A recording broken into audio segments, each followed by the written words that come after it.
So good AM Sir J, no? Ito yung aparato mo, small M50 with multifunction meter add-on, no? So yan na yung consumption natin, 68 watts, okay? Isang clip fan, then isang electric fan. Then harvest natin is yan, 84 watts, okay? Then 12.4 ang battery, no? Then 6 ampere ang harvest. So yun.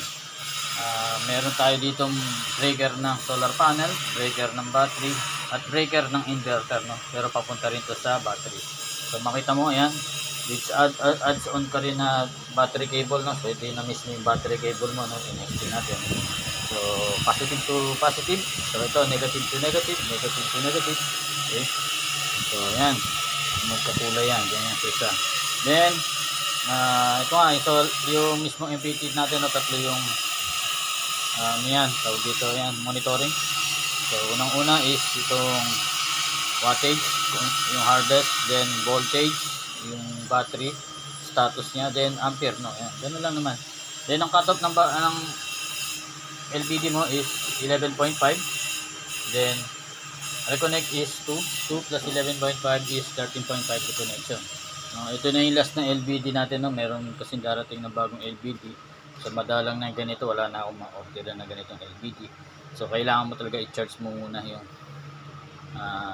battery mo bago mag-reconnect. Kasi ito, pwedeng ma-reset, no? So anytime pwede ko i-reset to, yan, ganyan, no? Ayan. So nag-iilaw agad yung LED red. So ayan. Ito, mismong aparato natin, no? Okay. So tanggalin natin yung load. Patayin natin yung unit, no? Tanggalin yung load. So makita mo mag-iiba yung load niyan. Ito lang yung natira, then magsisiro na yan. So patayin natin yung aparato, unahin natin yung solar panel, sir, no? Ayan. Then mawawala na rin yung harvest dito, magsisiro na yan. Voltage na lang makikita mo ng battery, no? Ayan, 0 ampere, 0 wattage, then 12.5 ang status ng battery. So lead acid lang to, sealed lead acid ang battery ko, no?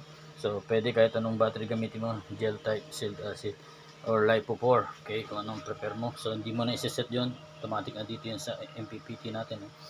So patayin natin yung inverter naman, no? Meron sariling switch ang inverter. Ayan. So nawala na yung monitoring, then yung mismong breaker para mawala rin yung LBD natin. Ayan, no? So huli na lang is yung battery para sa MPPT. Ito yung nagko-control naman sa MPPT, yung breaker na yan. So hindi pwedeng walang battery ang aparato natin lahat. Then 12 volts lahat ang aparato natin. So pwede sa 20 watts na solar panel, yun, katulad doon nakalagay doon, no? Then 100 ang battery, LiPo4 or lead acid, walang problema. Then sa solar panel natin 200 watts, pwede hanggang dalawa. Then kung nakikita mo na po full charge yung battery mo, matipid ka sa kuryente, no? Pwede ka magdagdag ng battery para hindi masayang yung mga excess na na-harvest ng solar panel mo.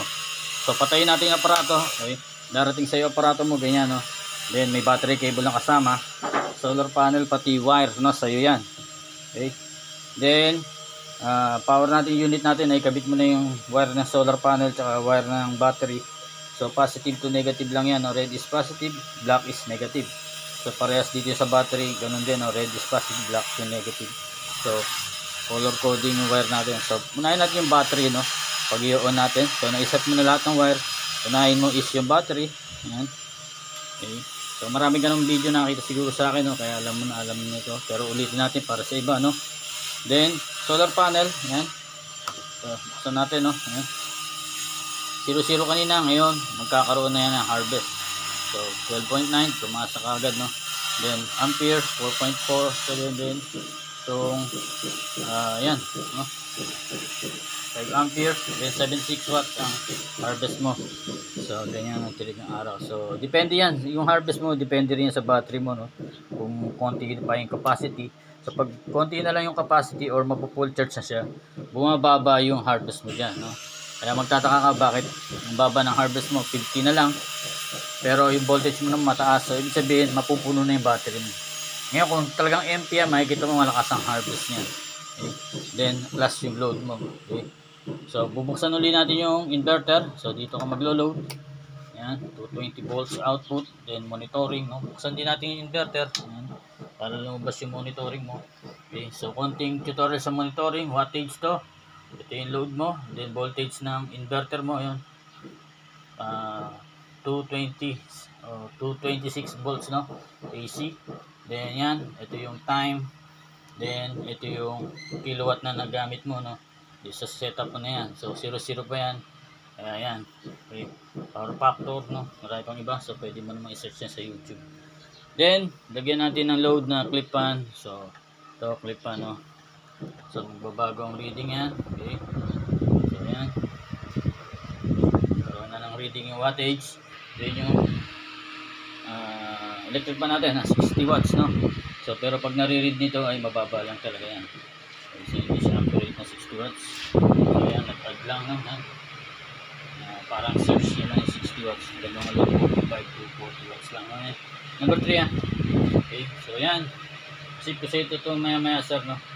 Sir J. So salamat ulit sa pagtitiwala. No? So ito magtitiwala lang kayo, no, kasi nga payment first tayo. Okay. So salamat ulit. Thank you. God bless.